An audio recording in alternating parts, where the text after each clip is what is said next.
요한복음 6장 5절, 6절, 7절 다시 한번 한 목소리로 다시 한번 봉독합시다. 6장 5절, 6절, 7절입니다. 한 목소리로 봉독합니다. 시작. 예수께서 눈을 들어 큰 무리가 자기에게로 오는 것을 보시고 빌립에게 이르되 우리가 어디서 떡을 사서 이 사람들을 먹이겠느냐 하시니 이렇게 말씀하시면 신이 어떻게 하실지를 아시고 빌립을 시험하고자 하심이라. 빌립이 대답하되 각 사람으로 조금씩 받게 할지라도 200데나리온의 떡이 부족하리이다. 아멘. 그 말씀의 제목을 한번 따라해 볼까요? 제자의 삶, 제자의 삶, 순교의 삶, 순교의 삶. 그 말씀을 간단하게 나누는 시간 되겠습니다. 여러분, 지난주에도 내가 말씀을 드렸는데 안드레는 나중에 하나님 앞에 크게 쓰임을 받게 되는데 예수님의 12명의 제자들이 뿔뿔이 다 흩어졌습니다.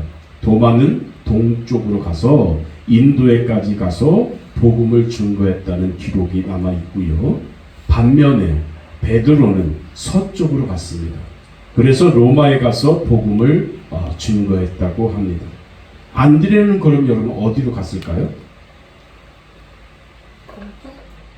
북쪽으로 갔습니다. 안드레는 북쪽으로 갔는데 러시아 쪽으로 갔어요. 거기서 복음을 증거하게 되고, 그래서 이 안드레는 비잔틴 교회의 창시자가 되었다고 일컬어집니다.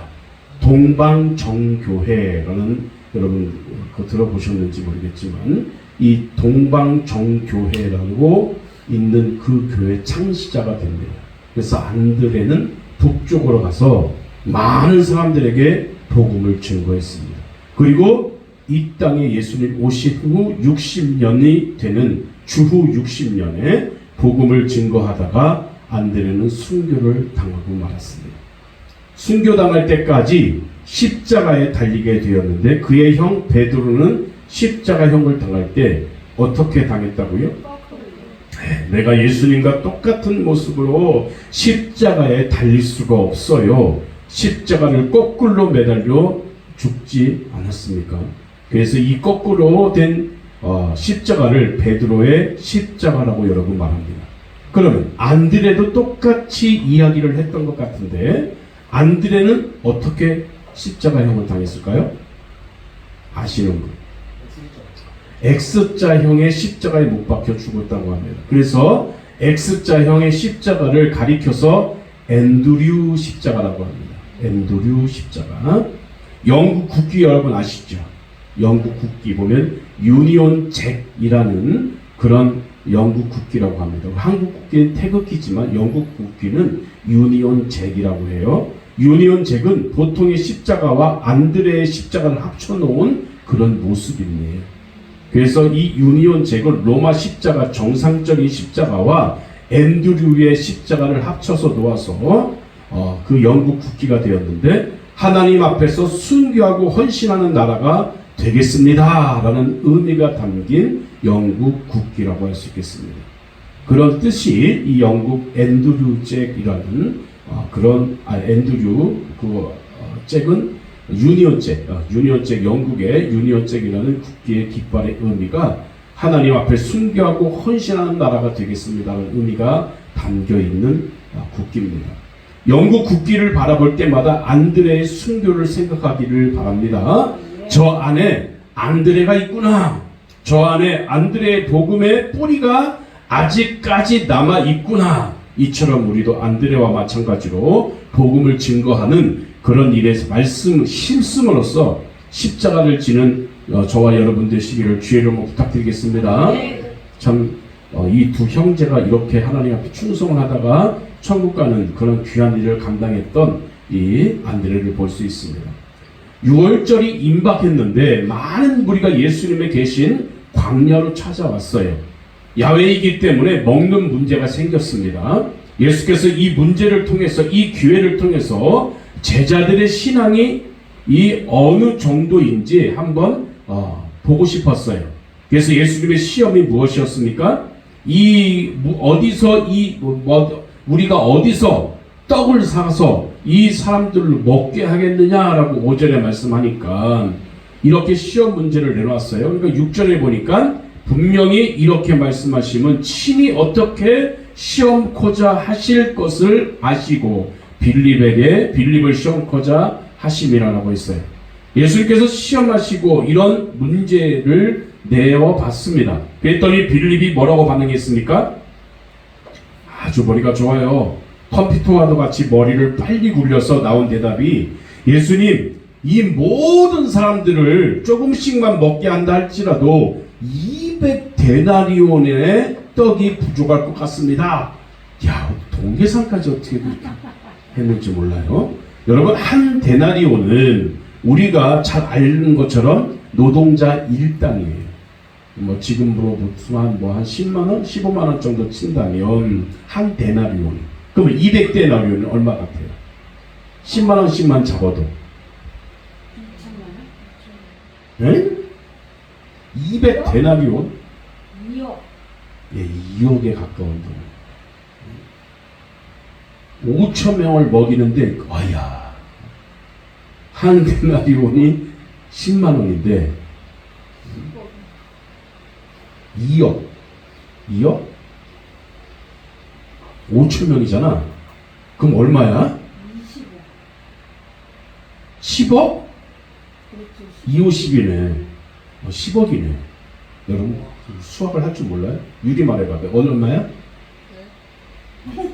10만 원씩 200데나리온. 5천 명 먹이려나.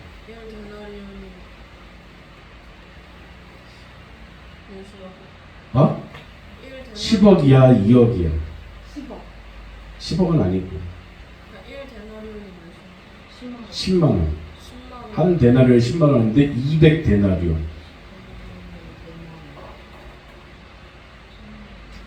야, 우리 교회 수업 못한다고 전국에 알리겠다. 엄청난 돈이에요. 진짜 어떻게 5천 명을 계산하는데 2억이 된다고 했을까요? 우리가 잘 알듯이 노동자 일당인데 하루에 5만 원만 쳐도요 1,000만 원이 넘는 돈인데 이런 엄청난 돈이 정도의 떡을 사다가 나누어 주어도 이 사람들의 배를 채우는데 부족할 것 같다고 빌립은 말해요. 이렇게 빌립은 예수님의 질문에 대해서 계산적으로 대답을 합니다. 대답은 결국 된다는 소리입니까? 안 된다는 소리입니까? 안 된다. 예, 안 된다는 것입니다. 우리도 마찬가지입니다. 하나님께서 우리에게 어떤 사명을 주셨을 때 우리의 인간적인 계산으로는 그걸 들고 나가면 99%안 된다는 결론을 내리게 되어집니다. 왜 그렇습니까? 그것은 세상의 법칙이기 때문에 그렇습니다. 그런데 안타깝게도 교회 안에는 빌립과 같이 계산에 밝은 사람들이 많이 있습니다. 그런데 계산은 항상 안 된다는 쪽으로 결론이 나게 되어 있습니다. 그래서 하나님의 교회가 믿음을 가지고 하나님의 일을 이루기보다는 계산함으로써 계산함으로 말미암아 제 자리에 계속 머물고 있고 오히려 하나님의 나라를 축소시키는 그런 어리석음 가운데 빠져 있는 것이라 할 수 있겠습니다. 반면에 안드레는 어떻습니까? 안드레는 뭐라고 대답을 해요? 안드레는 소년의 보리떡 5개, 물고기 2마리를 들고 주님 앞에 나왔습니다. 하나님의 백성들은 주님 앞에 대책 없이 나오는 것이 아니에요. 답을 가지고 나오는 것이 아닙니다. 그러나 주님 앞에 가지고 나오면 주님이 해결해 주실 것이라는 것을 믿고 나가는 거예요. 안드레는 그 마음을 가지고 주님 앞에 나왔습니다. 마치 요한복음 2장에 나오는 마리아의 자세와 똑같지 않습니까? 마리아가 어떻게 자세를 했어요? 가나 혼인잔치에서 포도주가 떨어졌습니다.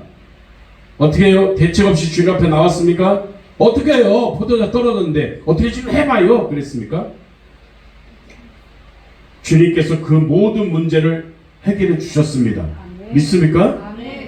뭐 어떻게 대책 없이 주님 앞에 나왔더니 우리 주님께서 가나 혼인잔치의 수를 해결해 주셨어요. 이사야서를 보면 히스기야도 똑같은 일을 당하게 됩니다. 사내립의 군대가 예루살렘을 포위했어요. 최후 통첩을 합니다. 지금 항복하지 않으면 너희들을 멸절시켜버리겠다. 그럴 때 히스기야는 작전을 짜지 않습니까? 계획을 세우지 않았습니다. 어떻게 했습니까? 그 상황을 돌파할 수 있을지 생각하지 않았습니다. 그 하나님의 편지를 들고 성전으로 올라가서 하나님 앞에 엎드리게 됩니다. 계획을 세우지 않고 하나님의 도움을 구하게 됐던 거예요. 그랬더니 하나님의 특별한 방법으로 하나님의 군대가 그들을 멸절시키는 은혜의 역사가 있게 되어지는 것입니다. 그러므로 하나님의 교회는 무엇을 해야 합니까? 지금 우리 한국 교회의 젊은이들이 교회를 떠나고 큰 어려움을 당하니까 교회 지도자들이 자주 모여 세미나를 합니다. 무슨 대책을 세우고자 이야기합니다. 계획을 세우고자 이야기합니다. 그런데 거기서 얻는 결론이 이것입니다. 뭘까요? 하나님 앞에서 우리가 살아남은 길은 인간의 계획으로 되는 것이 아니다. 인간의 계산으로 되는 것이 아니다. 하느님 앞에 엎드려야 한다. 아멘. 이런 결론을 맺게 되는 거예요. 아멘. 우리 한국교회가 지금 가장 큰 위기에 처하게 된 이유가 무엇입니까? 말들은 많고 계획도 많고 회의도 많은데 기도하는 자리가 떠났다는 거예요. 우리가 다시 살아나야 할 방법이 무엇입니까, 여러분? 기도. 어떻게 하면 됩니까? 과거 우리의 믿음의 선조들과 마찬가지로 주님 앞에 엎드려서 밤을 새워가며 기도하고 주님 앞에 금식하는 간절한 자세를 보이는 줄 믿으시기 바랍니다. 그런 자세가 있어야 이런 난국을 우리가 헤쳐나갈 수 있습니다. 아멘. 이렇게 하나님 앞에 철저히 순종하는 모습으로 나아갈 때 부흥의 체험이 있게 될 줄 믿습니다. 아멘. 우리가 하나님 앞으로 나아갈 때 우리에게는 계획이 없습니다. 우리 하나님 앞에 엎드릴 뿐이에요. 내가 계획을 세우고 나가면 안 돼요. 아무 계획도 없어요. 하나님 도와달라고 기도할 뿐입니다. 우리를 불쌍히 여겨주시고 우리의 앞길을 인도해 주시고 한국교회를 살려달라고 우리가 간구할 때 인간의 계획이 아니라 하나님의 이적으로 말미암아 이 모든 길이 뚫리는 은혜의 역사가 체험하게 될 줄 믿습니다. 여러분, 사람의 계산되면 사람이 무엇을 계산하게 되면 항상 부족함밖에 없어요. 6장 7절을 보면 빌립이 뭐라고 합니까? 조금씩 받게 할지라도 200데나리온의 떡이 부족합니다. 그래서 우리가 인간적인 계획을 세우고 자꾸 인간적인 방법으로 나아가니까 늘 하는 소리가 무엇입니까? 조금씩. 교회에서 뭐 밥을 먹어도 조금씩. 간식을 먹어도 조금씩.